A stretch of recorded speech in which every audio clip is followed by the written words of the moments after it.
ஆரம்பாக்கத்தில் 10 வயது சிறுமி கடத்தப்பட்டு பாலியல் வன்கொடுமை செய்யப்பட்ட வழக்கில் கைதான நபரை நீதிபதி முன் ஆஜர்படுத்த போலீசார் நடவடிக்கை மேற்கொண்டுள்ளனர். இது தொடர்பான கூடுதல் தகவல்களை தருகிறார் எமது செய்தியாளர் கதிரவன். கதிரவன், விவரங்கள் என்ன?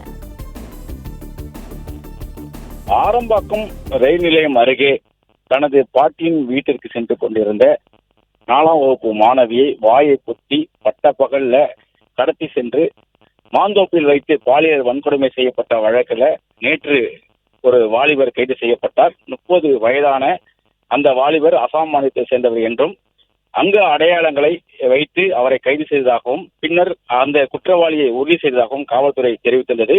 இதுவரை அந்த குற்றவாளியின் பெயரையோ முகத்தையோ போலீசார் வெளியிடவில்லை.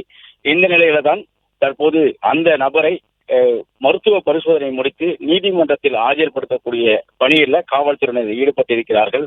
நேற்று இரவு 11:30 மணியளவில் ஏடிஎஸ்பி, ஜேஎஸ்டி உள்ளிட்ட காவல்துறையினர் பாதிக்கப்பட்ட சிறுமியின் வீட்டிற்கு நேரடியாக சென்று இந்த குற்றம் சாட்டப்பட்ட நபரின் புகைப்படத்தை நேரடியாக காட்டி சிறுமியிடம் இந்த நபர் தான் குற்றவாளி என்பதை உறுதிப்படுத்தியதாகவும் காவல்துறை தரப்புல தெரிவிக்கப்பட்டிருக்கிறது. இருந்த போதிலும் அந்த நபரின் பெயர் விவரங்களை போலீசார் இதுவரை வெளியிடவில்லை.